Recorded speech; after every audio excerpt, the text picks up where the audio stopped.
Good morning. नमस्कार। मैं Ashok, Shri Aurobindo society के प्रतिनिधि के रूप में आप सभी शिक्षक, शिक्षाविद और तमाम जो लोग हमसे जुड़े हैं उनका हार्दिक स्वागत करता हूं और हार्दिक अभिनंदन करता हूं। हम पिछले 3 दिनों से सत्य का अभिज्ञान ही शिक्षा है इस विषय पे चर्चा कर रहे थे और प्रथम दिन हमने मनुष्य के बीजारोपण से और उसके जन्म तक की बात की कि उस समय कोई भी माँ अपने बच्चे को किस तरह की शिक्षा दे सकती है। और उससे अगले दिन हमने बात की कि जन्म से 7 वर्ष तक बच्चा की ग्रहणशीलता कितनी जबरदस्त होती है कि 4 साल तक वो करीब 50% ज्ञान प्राप्त कर लेता है और 7 वर्षों तक करीब 70%। और फिर अगले दिन हमने बात की कि किशोर अवस्था में वो जो भी उसने कुछ सीखा है 7 वर्षों तक, वो एक प्रवाह के रूप में, एक जिज्ञासु के रूप में उसे जानना चाहता है कि जो कुछ मैंने सीखा है वो सत्य भी है या नहीं है।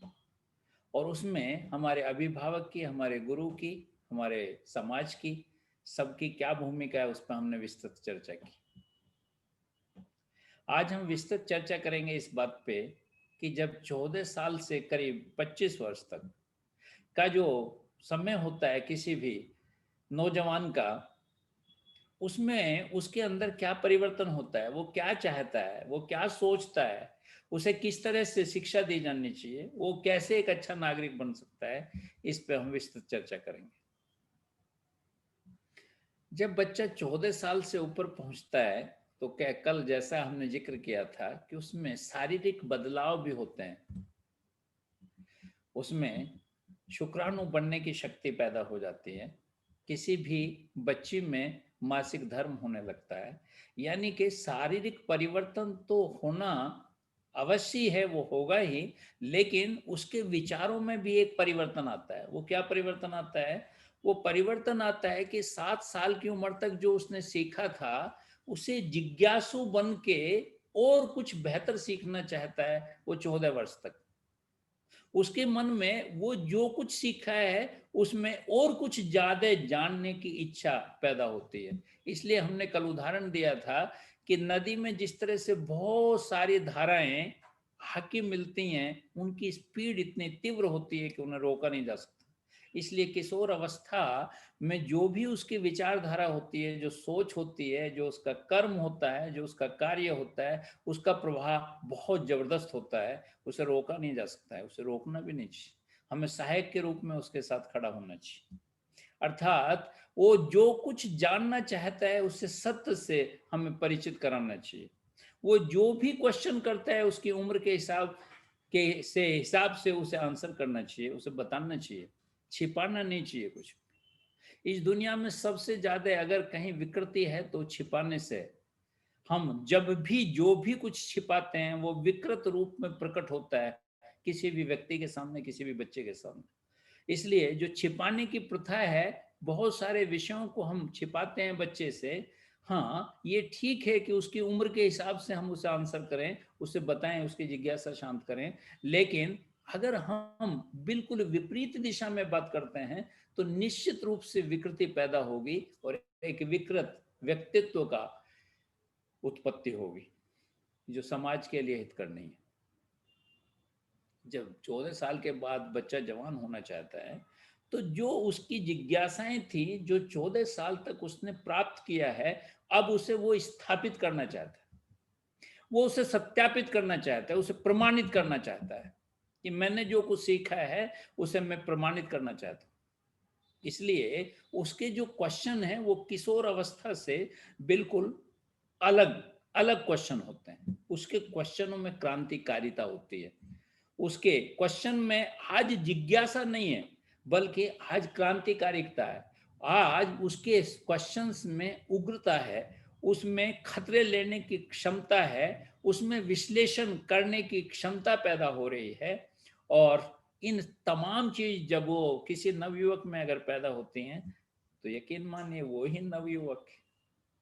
जिसमें ये तमाम चीजें पैदा नहीं हो रही, जिसमें क्रांतिकारिता नहीं है, जिसमें विरोध नहीं है, जिसमें उग्रता नहीं है, जिसमें विश्लेषण नहीं है, वो जवान नहीं है। वो या तो अभी किशोर है या जवान होने से पहले ही वो बूढ़ा हो गया है। तो किसी भी जवान की पहचान ये है कि उसमें क्रांतिकारिता हो, जो भी कुछ घट रहा है वो उसमें हिस्सा ले और अपनी भूमिका स्थापित करे। और किसी भी अभिभावक, किसी भी समाज और किसी भी शिक्षक की ये भूमिका होनी चाहिए कि जो उसकी क्रांतिकारिता है उसका सम्मान करे, उसका विरोध ना करे। उसका जो वो विरोध कर रहा है किन्हीं चीजों का, उन्हें वो ऑर्डर के हिसाब से, डंडे के हिसाब से, मान्यताओं और धारणाओं के हिसाब से स्थापित करने की प्रयास न करे, बल्कि उसके साथ डिस्कशन करे, वार्तालाप करे, बात करे, और जो सच्चाई है उसे स्वीकार करने के लिए उसे बाध्य करे।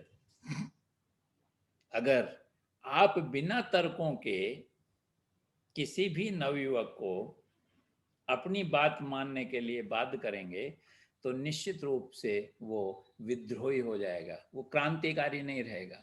क्रांतिकारी और विद्रोही में बहुत जबरदस्त अंतर है। क्रांतिकारी कुछ प्राप्त करना चाहता है, वो तर्कों के आधार पर सत्यता प्राप्त करना चाहता है, वो सत्य को जानना चाहता है, उस सत्य को पाने का प्रयास करना चाहता है। लेकिन विद्रोही आप जो भी कुछ कहेंगे उसके विरोध में खड़ा हो जाता है। और अगर आपने कभी ध्यान से सोचा हो तो ये विद्रोही हम पैदा करते हैं, हमारा समाज पैदा करता है, हमारी शिक्षा पैदा करती है। हम उसे तर्कों के आधार पर उसकी जिज्ञासा शांत करने का प्रयास नहीं करते, बल्कि हम अपनी मान्यताओं, धारणाओं और अपने विचार के आधार पर उसे जबरदस्ती थोपने का प्रयास करते हैं। और जब जबरदस्ती थोपते हैं तो नवयुवक विरोधी हो जाता है, वो विद्रोही हो जाता है, और फिर उसकी दिशा बदल जाती है।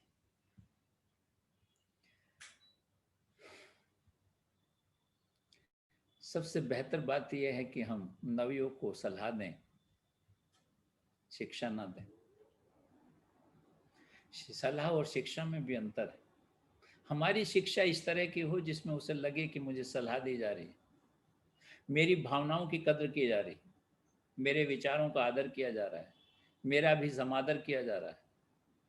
इसके बाद मुझे वो सब कुछ बताने का प्रयास किया जा रहा है जो सामाजिक रूप से सही है, जो आध्यात्मिक रूप से सही है, जो मेरे लिए सही है। वो तभी वो स्वीकार करेगा जब कोई भी शिक्षक, कोई भी अभिभावक, कोई भी समाज उसे उस रूप में प्रकट करेगा कि मैं आपको ये सलाह देना चाहता हूँ, मैं आपको ये बताना चाहता हूँ। कई बार आपने देखा होगा कि जरा सी बात होती है घर में, पत्नी कुछ कहती है, हम उस बात को स्वीकार नहीं करते, हमें अच्छा नहीं लगता है कि वो क्या कह रही है, हमारी विचारधारा उसके विरुद्ध है। अगर हम टोटली उसे रिजेक्ट कर दें कि नहीं आप बिल्कुल गलत कह रही हैं और ये मानने काबिल नहीं है, तो यकीन मानिए घर में झंझट पैदा हो जाएगा। लेकिन अगर हम इतनी सी बात कह दें कि भगवान आपकी बात बिल्कुल सही है, मैं आपकी बात से सहमत हूं, लेकिन अगर इसे ऐसे कर लिया जाए तो शायद हम ज़्यादा बेहतर कुछ कर सकते हैं। आपने कहा ना कि आपकी बात सही है और मैं आपकी बात से सहमत हूं, इसी से पत्नी संतुष्ट हो जाती है और आपकी बात सुनने के लिए तैयार हो जाती है। बिल्कुल सेम यही बात किसी नवयुवक की है। अगर नवयुवक को आप टोटली रिजेक्ट करेंगे, आप कहेंगे कि आपकी बात गलत है, ये नहीं मानी जा सकती है, तो यकीन मानिए एक विद्रोही नवयुवक का जन्म आप कर रहे हैं। लेकिन अगर उसकी बात का सम्मान करते हुए, उसका आदर करते हुए उससे सलाह दी जाए कि हाँ आप कह तो ठीक रहे हैं, लेकिन अगर हम इसे ऐसे करें तो शायद और बेहतर परिणाम आ सकते हैं, हम और बेहतर हो सकते हैं, तो निश्चित रूप से नवयुवक विद्रोही नहीं होएगा, वो क्रांतिकारी रहेगा। क्रांतिकारी रहेगा मीन्स वो कुछ प्राप्त करने के लिए जी जान लगा देगा, सब कुछ नौछावर कर देगा, सर्वस्व लुटाने के लिए तैयार हो जाएगा, लेकिन वो अपना लक्ष्य प्राप्त करना चाहता है। तो नौजवान में बहुत ऊर्जा होती है, लेकिन इस नौजवानी में, इस जवान होने में कुछ समस्याएं भी हैं। उन समस्याओं पे भी हम आपसे जिक्र करना चाहते हैं। सबसे बड़ी समस्या है जनरेशन गैप। जो हमसे पहली पीढ़ी है उसके जीवन का ढंग कुछ हमसे भिन्न रहा है, और जो हमसे अगली पीढ़ी है उसके जीवन का ढंग कुछ अलग रहा है, उसके सोचने का ढंग अलग रहा है, उसका पालन पोषण अलग ढंग से हुआ है, उसकी परवरिश अलग ढंग से हुई है, उसकी शिक्षा अलग ढंग से हुई है, वो अलग समाज में पैदा हुआ है। मान्यताएं बदली हैं, धारणाएं बदली हैं, बहुत सारी चीजें बदली हैं। जब बदलती हैं पीढ़ी दर पीढ़ी तो एक जनरेशन गैप बनता है,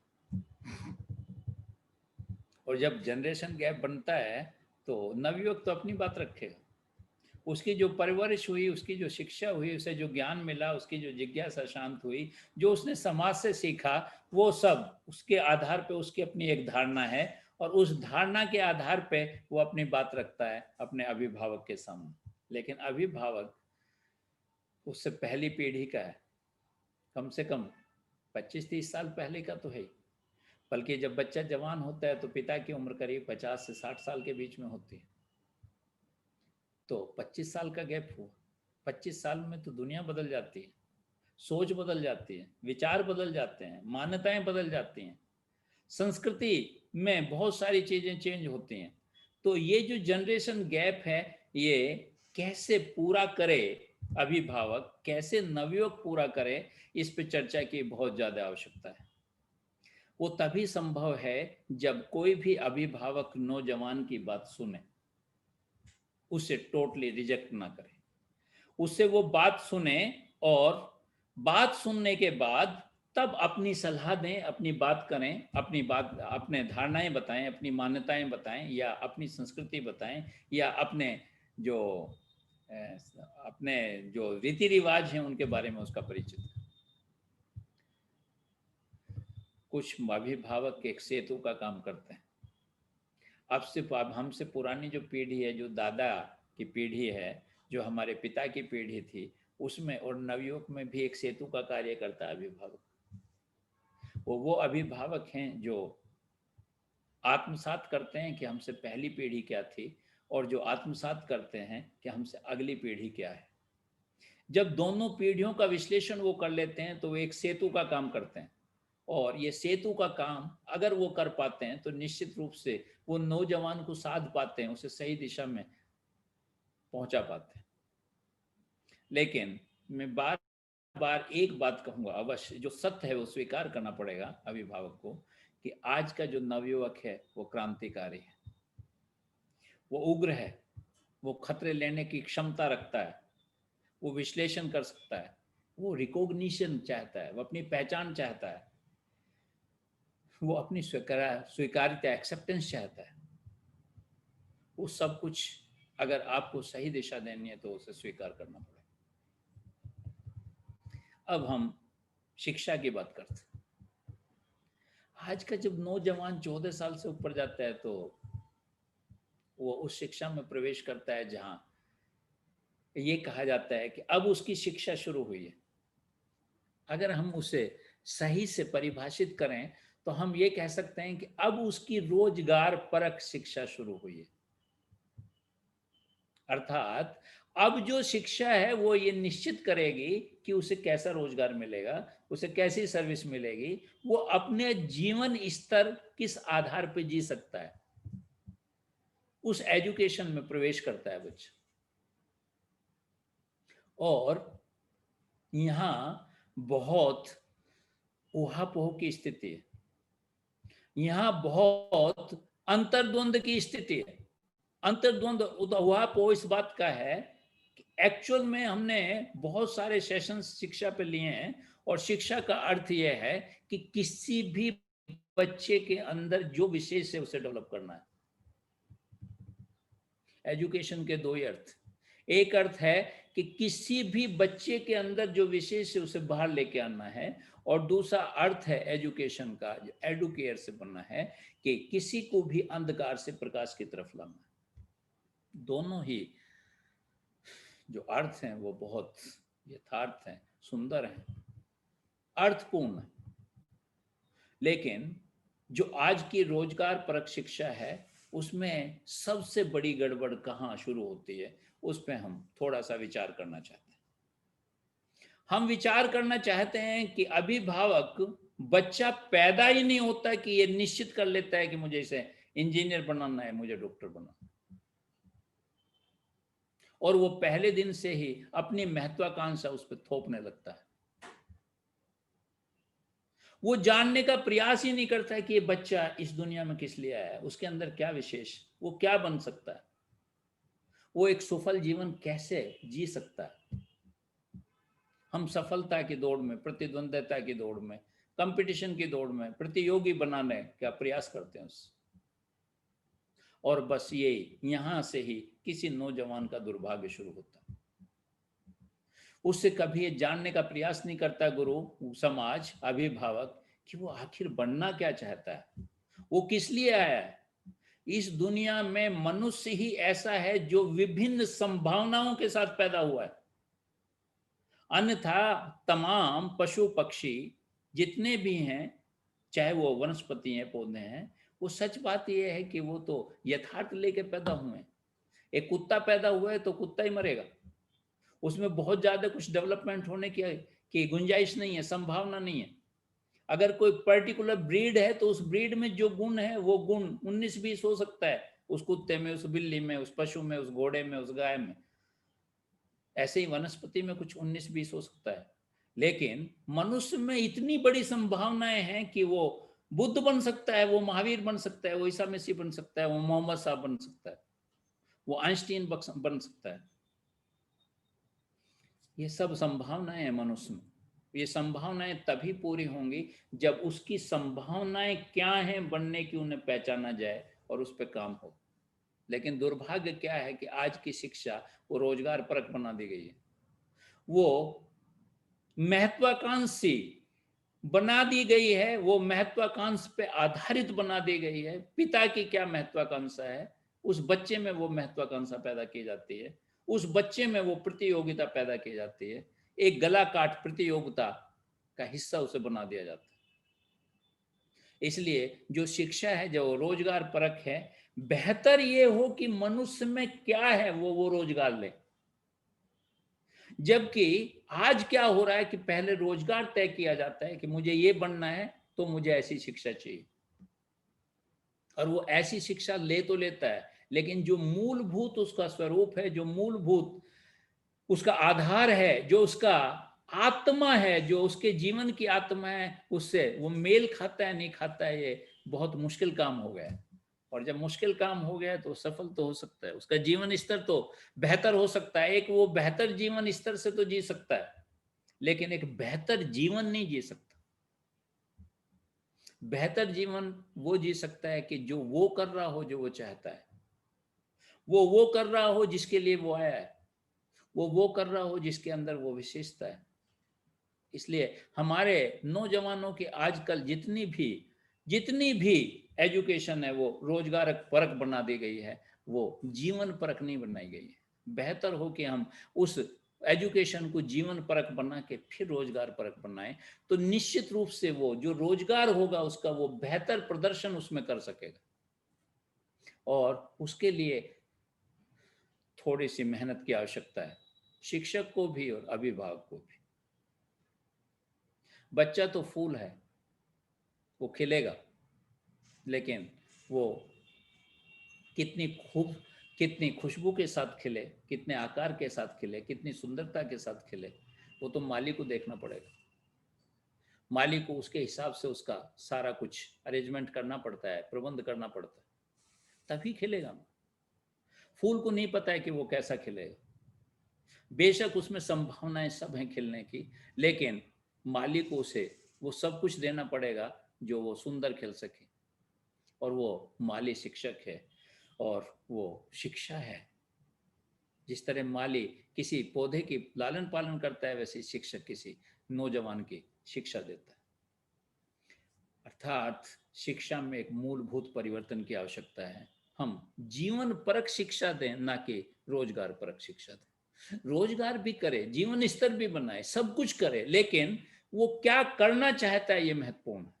इस पे ध्यान दिया जाना चाहिए। हमारी शिक्षा में थोड़े से आमूल चूल परिवर्तन की आवश्यकता है।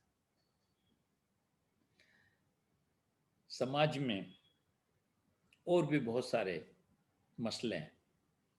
नौजवान में ऊर्जा बहुत होती है, और उस ऊर्जा को हर वो व्यक्ति जो मैनेजमेंट में विश्वास रखता है उसे प्रयोग करना चाहता है, उसका उपयोग करना चाहता है। जैसे आपने देखा होगा, जितनी भी आजादी की लड़ाई थी, चाहे वो भारतवर्ष में हो, चाहे वो चाइना में हो, चाहे वो अमेरिका में हो, कहीं भी हो, जितने भी आंदोलन हुए उसमें ये आह्वान किया जाता है कि छात्र भी सम्मिलित हों, शिक्षक भी सम्मिलित हों। क्यों क्यों सम्मिलित हों? क्योंकि उनमें सबसे ज्यादा ऊर्जा है, वो उस ऊर्जा का प्रयोग करना चाहते हैं। और ये इतिहास बताता है कि कई बार विद्यार्थियों ने, कई बार शिक्षकों ने पूरा बढ़ चढ़ के हिस्सा लिया आजादी के आंदोलन में, और देश आजाद हो गया, और फिर कह दिया गया कि अब विद्यार्थियों और शिक्षकों की कोई आवश्यकता नहीं।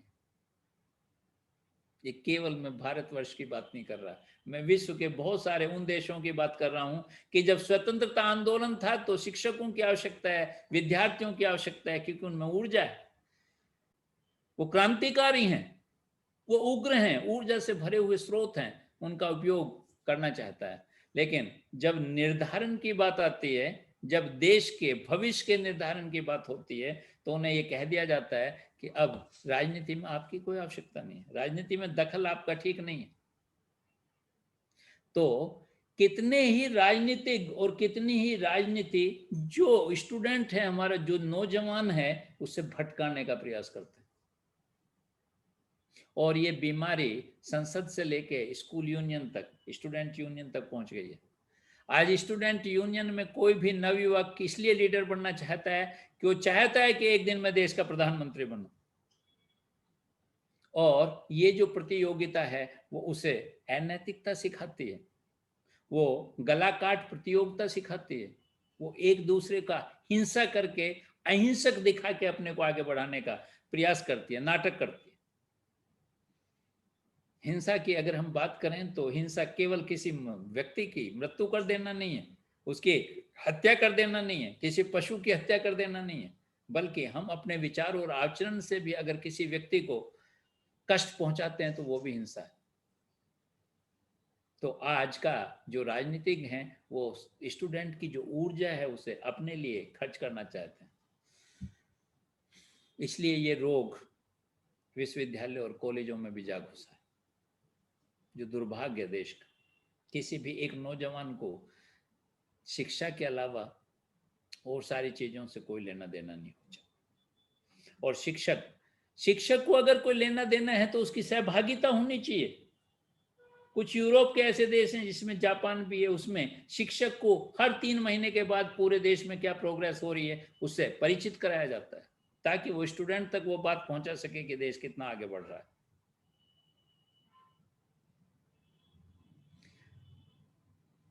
अब एक ऐसी शिक्षा की जरूरत है जिसमें एक यूरोप के दार्शनिक हुए हैं जोरबा, जो केवल और केवल भौतिकवाद में विश्वास रखते हैं, जो केवल और केवल विज्ञान में विश्वास करते हैं। उनका कहना यह है कि इस पूरे संसार की अगर कोई भी प्रगति की जा सकती है तो केवल विज्ञान से की जा सकती है।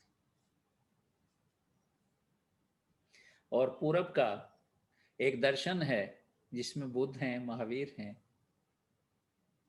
राम है, कृष्ण है, उनकी एक अपनी थ्योरी है, उनका एक अपना आदर्श है, उनकी अपनी एक सोच। वो कहते हैं कि सफल तो बनाया जा सकता है, जोरबा सफल तो बना सकता है, जीवन स्तर तो बेहतर कर सकता है, लेकिन जीवन बेहतर नहीं कर सकता। जीवन बेहतर बुद्ध ही कर सकता है, जीवन बेहतर महावीर ही कर सकता है। पूरब के लोग ही जीवन बेहतर कर सकते हैं, जीवन स्तर पश्चिम के लोग बेहतर कर सकते हैं। तो क्या ऐसे किसी व्यक्ति की कल्पना की जा सकती है जिसमें जोरबा भी हो और बुद्ध भी हो, जिसमें आध्यात्मिकता भी हो और जिसमें विज्ञान भी हो? हमारी एजुकेशन क्या ऐसी हो सकती है जिसमें विज्ञान की प्रगति भी हो और आध्यात्मिकता भी हो? आपको आश्चर्य होगा जब परमाणु की खोज हुई तो परमाणु बम पहले बना, परमाणु बिजली घर बाद में बना। विध्वंसक शक्तियां पहले बनती हैं, आफ्टर दैट उसका यूटिलाइजेशन देखा जाता है। ये मनुष्य की सोच है, ये मनुष्य की सोच इसलिए है कि हमारी शिक्षा वो जीवन परक नहीं है, वो रोजगार परक है। हमारी शिक्षा मनुष्य के अंदर क्या विशेष है उसे आधार बना के नहीं किया जाता, लेकिन मनुष्य को क्या प्राप्त करना है, क्या स्थापित करना है, उसे आधार बना के की जाती है। इसलिए आज देश में एक ऐसी शिक्षा की आवश्यकता है जिसमें बुद्धा भी हो और जोरबा भी, अर्थात विज्ञान, पश्चिम का विज्ञान भी हो और पूरब का आध्यात्मिकता भी हो, तभी एक बेहतर नागरिक का निर्माण हो सकता है। और आज के नौजवान में वो सारी शक्ति है, उतनी पूरी ऊर्जा है कि वो दोनों को आत्मसात करके एक ऐसे नागरिक की स्थापना कर सकता है, एक ऐसा नवयुग बन सकता है जिसमें प्रेम भी हो, जिसमें करुणा भी हो और विज्ञान के प्रति आगे बढ़ने की क्षमता भी हो। वो चांद पे जाने की बात भी करता हो, चांद पे जाने की शक्ति भी रखता हो, लेकिन चांद पे जाके पृथ्वी की तरह उसे छू के नमन करके उसका सम्मान करने का भाव भी रखता हो। एक ऐसे व्यक्ति की, एक ऐसे नौजवान की आवश्यकता है और ऐसी शिक्षा की आज आवश्यकता है। और ये तभी संभव है जब हम सत्य को जान लें। ये तभी संभव है जब हम सत्य को उजागर करें, हम सत्य बताएं, हम सत्य को छिपाएं नहीं, सत्य को उजागर करेंगे। अगर सत्य का अभिज्ञान हमें होगा, अगर सत्य को हम प्रदर्शित करने में सफल हुए, तो निश्चित रूप से एक हम बेहतर, एक ऐसे इंसान की उत्पत्ति कर सकते हैं जो संसार में करुणा और प्रेम पर आधारित होगा, एक बेहतर मनुष्य का निर्माण होगा, एक बेहतर विध्वंसक मनुष्य की जगह एक प्रेम से भरे हुए व्यक्ति का निर्माण हम कर सकेंगे। एक छोटी सी कहानी से मैं अपनी बात खत्म करना चाहूंगा। एक छोटा सा बच्चा था, जंगल के किसी एक कोने में रहता था। एक दिन उसके मन में आया कि ये जो जंगल है, जो ये पहाड़ियां हैं, इनके बीच जाके देखूं क्या होता है। और वो अपनी माँ को बिना बताए उस जंगल में चला गया। बच्चा था तो डरना स्वाभाविक था। कहीं भी झाड़ से कोई आवाज आती थी तो उसे लगता था कि जैसे उसका कोई पीछा कर रहा है, कोई जानवर, कोई व्यक्ति। किसी ने उसे बचपन में सुना दी थी एक कहानी कि आप जंगल में निकलते हो तो शैतान आपका पीछा करता है। उसके मस्तिष्क में वो शैतान घुस गया, और शैतान घुस गया तो जैसे ही वो झाड़ियां हिली वो भयभीत हुआ, तो उसने पूछा कौन है। तो झाड़ियों से और पहाड़ियों से भी आवाज आई कौन है। तो वो और घबरा गया, और घबरा गया तो उसने फिर कहा मैं तुझे मार दूंगा। तो उधर से भी आवाज आई मैं तुझे मार दूंगा, प्रतिध्वनि थी। वो बहुत घबरा गया, जंगल से दौड़ा, भागा, और भाग के अपनी मदर के, माँ के गोद में आके उसने सारी कहानी बताई कि माँ आज मेरे साथ ऐसा ऐसा हुआ। और माँ ने उसके गाल थपथपाते हुए कहा कि बेटा, हम जैसा सोचते हैं वैसा ही पाते हैं, हम जैसी भावना रखते हैं वैसी वैसी प्रतिध्वनि होती है। आज तू एक काम करना कि आज जंगल में जरूर जाना और अकेले ही जाना, और अकेले जाके ये कहना कि हे प्रकृति मैं तुझे प्यार करता हूँ, हे पहाड़ियों मैं तुम्हें बहुत प्यार करता हूँ, हे जंगल तुम मेरे दोस्त हो मैं तुम्हें बहुत प्यार करता हूँ, हे पक्षियों तुम सब, तुम्हारी आवाज बहुत सुंदर लगती है, मुझे बहुत अच्छी लगती है। एक एक शब्द बोलना, और फिर देखना कि वो पक्षी तुम्हें क्या कहते हैं, पहाड़ियां तुम्हें क्या कहती हैं, जंगल तुम्हें क्या कहता है। और फिर अगले दिन बच्चा जंगल में गया और उसने वो सब रिपीट की। उसने कहा कि हे जंगल मैं तुम्हें बहुत प्यार करता हूँ, और जंगल की आवाज से आई कि मैं तुम्हें बहुत प्यार करता हूँ। उन्हें पक्षियों से कहा कि आपकी आवाज बहुत सुंदर है, मुझे आप बहुत अच्छे लगते हैं। तो पक्षियों की तरफ से भी प्रतिध्वनि आई कि आप बहुत सुंदर हैं और आपकी आवाज हमें बहुत अच्छी लगती है। तो मनुष्य का जीवन ठीक वैसा ही है। नवयुवक इतना ऊर्जावान होता है, वो उस बिल्कुल अबोध बच्चे की तरह है। वो तो अबोध बच्चा था, समझ नहीं पा रहा था, लेकिन हम योग होके भी, उम्र दराज होके भी इस बात को नहीं समझ पाते हैं कि हम दुनिया में कैसी शिक्षा दे रहे हैं, उसे सत्य नहीं बताते हैं। हम उसे झूठी कहानियां बताते हैं, झूठे असत्य बताने का प्रयोग करते हैं। हम बताते हैं कि जो चीजें जो सही नहीं है, बहुत सारी, मैं एक दिन धर्मांधता पे बोल रहा था, तो मैंने कहा जितनी भी गलत मान्यताएं हैं, जितनी रूढ़िवादिताएं, उन्हें धर्म का पजामा पहना दिया जाता है, उन्हें लबादा पहना दिया जाता है, और धर्म के आड़ लेके वो सारी बातें मनवाई जाती हैं, बताई जाती हैं। उनकी प्रतिक्रिया भी वही होगी।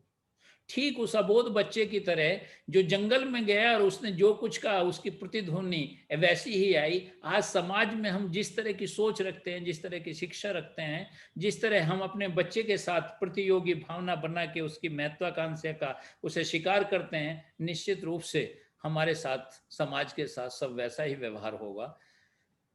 वो बदला नहीं जा सकता है। इसलिए जो ध्वनि है वो बदलनी पड़ेगी, जो शिक्षा है वो बदलनी पड़ेगी, जो शिक्षा है उसकी सोच बदलनी पड़ेगी, हमें अपनी सोच बदलनी पड़ेगी।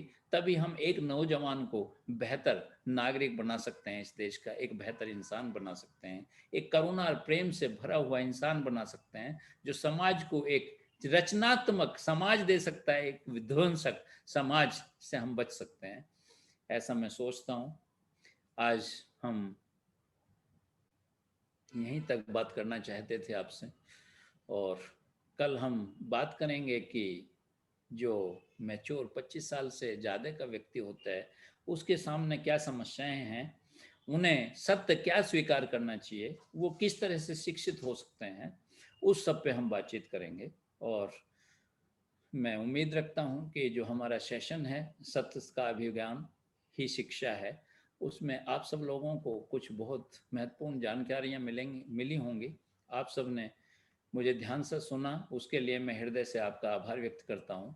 इस सेशन के संबंध में अगर किसी के भी मन में कोई भी प्रश्न है, तो वो निश्चित रूप से मेरे से पूछ सकता है। जो मेरा ज्ञान है, जो मेरा अनुभव है, जो मेरा अध्ययन है, उसके आधार पर मैं उसका आंसर करने का प्रयत्न करूंगा, कोशिश करूंगा। बहुत बहुत धन्यवाद।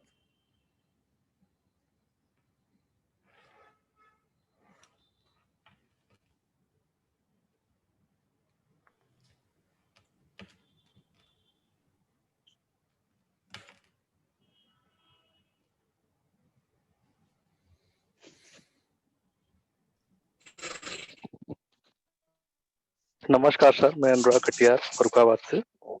अनुराग जी बोलिए। सर, एक शिक्षक के रूप में जब हम शिक्षण कार्य करते हैं, हाँ जी। तो कुछ, जैसे मैं इस समय जूनियर स्कूल में हूँ, तो किशोरावस्था में पहुंचे हुए तो नहीं, पहुंचने वाले या लगभग उसकी दहलीज पर खड़े हुए बच्चे जो है हमारे विद्यालयों में आते हैं। तो जैसे कि हमारे जो प्राथमिक कक्षाओं से बच्चे आते हैं, या जो बाल्यावस्था और शैशवावस्था अपने माहौल में पूर्ण करके आते हैं, जैसा कि आपने कहा कि जो अवधारणाएं बच्चे जीते हैं, या जो उनको अवधारणाओं से परिचित कराया जाता है, समाज परिचित कराता है, माता पिता परिचित कराते हैं, या शिक्षक परिचित कराते हैं, उन्हीं अवधारणाओं के आधार पर जो है वो आगे का रास्ता अपना तय करते हैं, या उसी ओर चलने की कोशिश करते हैं। तो कई बार उनमें गलत अवधारणाएं भी होती हैं, जो बच्चों के मन मस्तिष्क पर अंकित हो जाती हैं उनकी बाल्यावस्था के दौरान। उस स्थिति में जब किशोरावस्था में वो आते हैं, तो उन धारणाओं को बदलने की तरफ हम लोग क्या ऐसा प्रयास कर सकते हैं विशेष रूप से, जो उनकी जो है, मतलब एक निश्चित समय जो हम लोगों का अध्यापन का होता है, उसमें ऐसी क्या व्यवस्था कर सकते हैं कि उनको जो है उससे अलग हटा के सही अवधारणाओं या सही जो रास्ता है उसकी तरफ अग्रसर किया जा सके। अनुराग जी, इनफैक्ट कल मैंने बताया था कि किशोर अवस्था में जो बच्चे की गति होती है, जो उसका संवेग होता है, वो बहुत ज़्यादा होता है। जी। कल हमने उदाहरण भी दिया था कि नदी में बहुत सारी धाराएं बड़ी स्पीड से आके मिलती हैं, तब नदी बनती है। उन जी। धाराओं को अगर हम रोकने का प्रयास करें तो वो रुकती नहीं है, रास्ता तो बदल देती है। जी। इसी तरह किशोर अवस्था में जो मैं समझता हूँ कि जिस परिवेश से वो बच्चे आ रहे हैं, वहाँ बहुत सारी धर्मांधताएं, बहुत सारी मान्यताएं जो गलत हैं, उनका शिकार हो जाता है बच्चा, उनमें भर दी जाती है। जैसे मेरे यहाँ एक ड्राइवर है, उत्तर प्रदेश में पूरब सीतापुर साइड के, तो उनकी पत्नी पत्नी भी यहीं साथ रहती हैं, उन्हें एक अलग से क्वार्टर दिया हुआ है। तो वो कह रहे थे कि सर मेरी मम्मी का फ़ोन आया कि हरा धागा बांध दो और हरी चूड़ियाँ पहना दो, आपको कोरोना नहीं होगा। अब अगर मैं ये कहूँ कि हरी धागे और हरी चूड़ियाँ पहनने से कोरोना नहीं होगा, ये बात आप सच कह रहे हो, तो ये असत्य बोल रहा हूँ ना मैं। जी। उन्हें तो ज्ञान नहीं है, वो तो इसलिए कह रहे हैं, इसलिए वो सत्य और असत्य का उन्हें ज्ञान नहीं है, लेकिन शिक्षक सत्य और असत्य के अंतर को समझता है अच्छी तरह से। हमारा प्रयास ये होना चाहिए कि हम बच्चे को सत्य बताएं, हम उसे बताएं कि जो उसकी मान्यताएं, वो धारणाएं हैं, वो गलत हैं, कंप्लीटली गलत हैं, और उसे उदाहरण दें, हम कहानियां बताएं।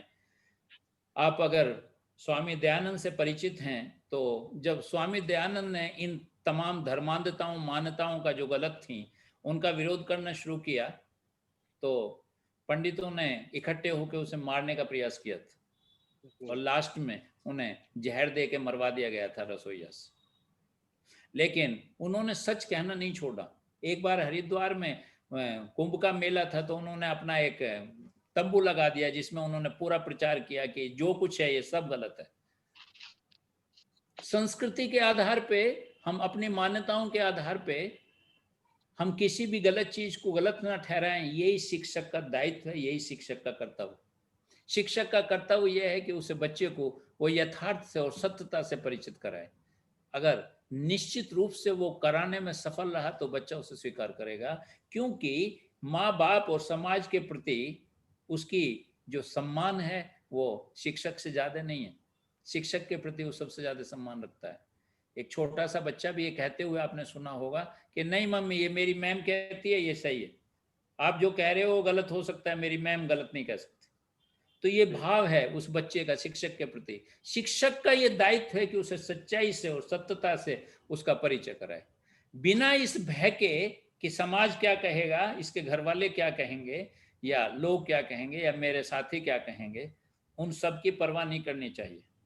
ओशो ने तो एक जगह इतनी सुंदर बात लिखी है, उसने कहा शिक्षक का मीन्स ही क्रांतिकारी है।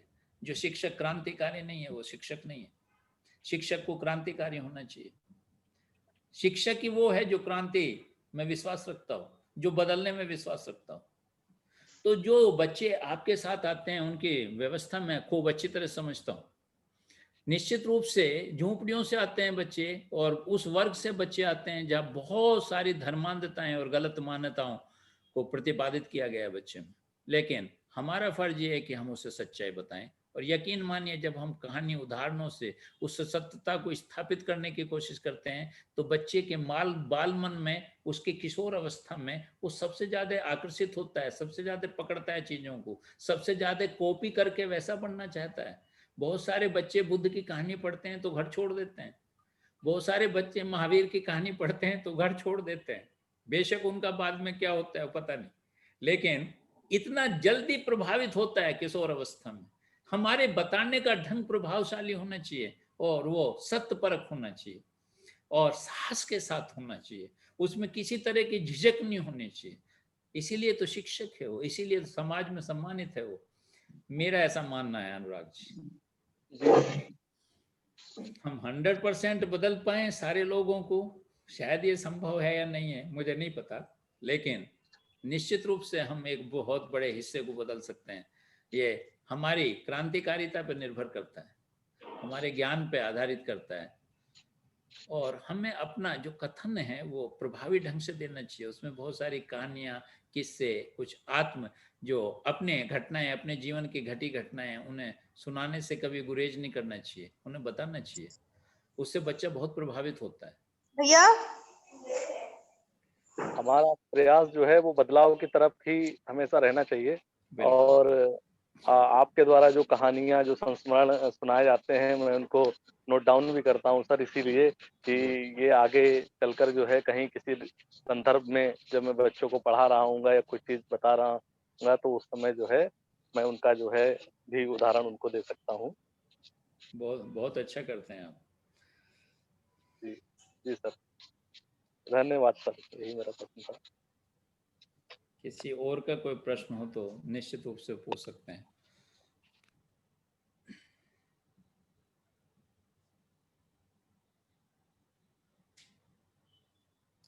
मैं नौजवानों के बारे में एक बात भूल गया, उसे बिना प्रश्न के मैं थोड़ा सा जरूर बताना चाहूँगा। ये जो 14 साल से 25 साल की उम्र है, इसमें जनरली लोगों की, बच्चों की शादी हो जाती है। और जो शादी की प्रक्रिया है हमारे पूरे समाज की, उस समाज में अभी भी एक ऐसी प्रक्रिया है कि उसी जाति उसी धर्म में लड़की देख लो लड़का देख लो, और यारी रिश्तेदारी तो मैं जनरली लोग पता नहीं करते हैं नहीं करते हैं, मुझे जानकारी नहीं, लेकिन कोशिश करते हैं। लड़की देखने के नाम पे भी एक नाटक होता है, लड़का देखने के नाम पे उसकी नौकरी देखी जाती है कि उसकी नौकरी कैसी है। ये भी एक रोग है, इसमें परिवर्तन की आवश्यकता है। इसमें ये परिवर्तन की आवश्यकता है कि कल भी मैं इस विषय पे बोला था और एक रमेश नाम के व्यक्ति ने मुझे टोका था कि सर आप अरेंज शादी के बजाय प्रेम विवाह में के समर्थक लगते हैं। निश्चित रूप से लगता हूँ।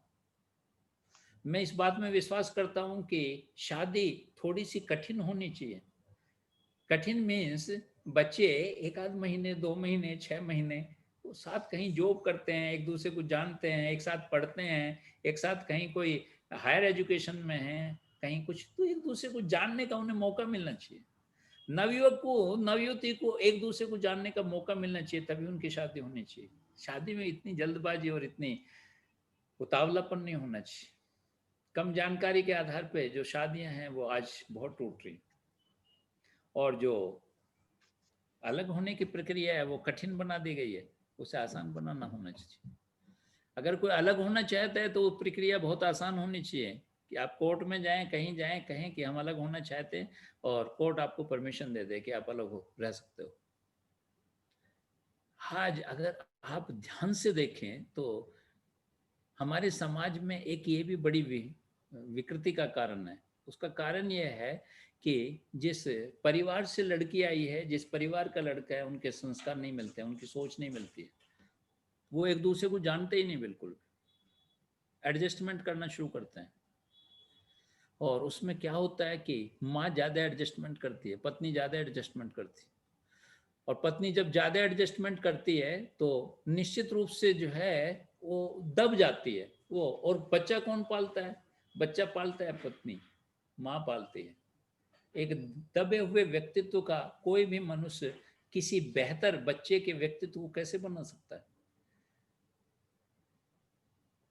तो मेरा मत ये है, व्यक्तिगत रूप से मेरा मत ये है कि जो शादियां हैं उनका स्ट्रक्चर बदलना चाहिए। शादी में कोई जल्दी नहीं होनी चाहिए। बच्चा 25 में करे या 27 में करे, क्या फर्क पड़ता है? अभी करोड़पति में मैं एक दिन देख रहा था तो एक महिला आई, तो उन्होंने कहा मेरी उम्र मेरी मेरी 13 साल में शादी कर दी गई थी, 11 साल में शादी कर दी गई थी, एंगेजमेंट कर दिया गया था। फिर 4-5 साल के बाद जब मैं 17-18 साल की हो गई तो मेरी शादी कर दी गई। पहले बर्थ सर्टिफिकेट नहीं बनता था, इसलिए 17 की थी 18 की थी ये भी मुझे पता नहीं। 13 साल का बच्चा शादी के अर्थ को क्या समझ सकता? ये भी हमारी शिक्षा का एक भाग बनना चाहिए। हमें अपने बच्चों को स्वतंत्रता देनी चाहिए।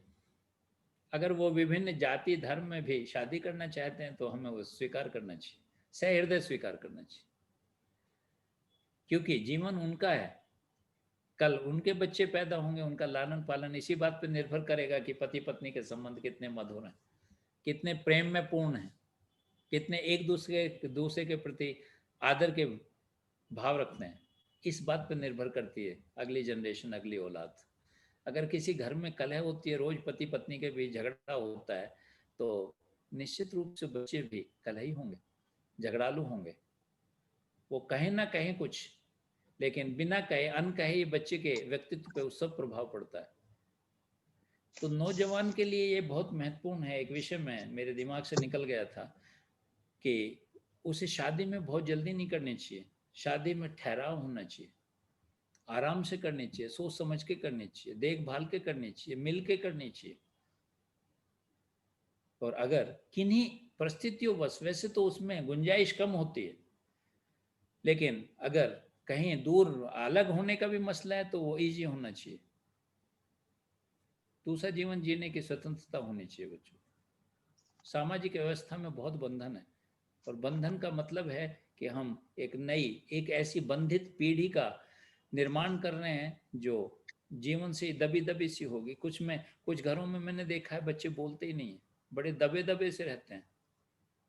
जब उनके बारे में मैंने जानकारी की कि ऐसा बच्चा क्यों दबा सा रहता है, बोलता ही नहीं है कुछ भी, बड़ा सहमा सहमा सा रहता है बच्चा, तो बाद में पता चला कि रोज झगड़ा होता है पति पत्नी में, एक दूसरे को लात घूंसे चलते हैं या बर्तन फेंके जाते हैं, बच्चा सहम जाता है। उस परिस्थितियों से अगर हमें बचना है, अगली पीढ़ी बहुत बेहतर बनानी है, तो विवाह प्रेम पूर्ण होने चाहिए, अर्थात ठहराव के साथ होने चाहिए। नवयुवक नवयुवती एक दूसरे को जानने, पहचाने, बातचीत करें, एक दूसरे के संस्कार जानने, तभी शादी होनी चाहिए, मेरा ऐसा मत। इस संदर्भ में अगर किसी का कोई क्वेश्चन है तो जरूर पूछिए।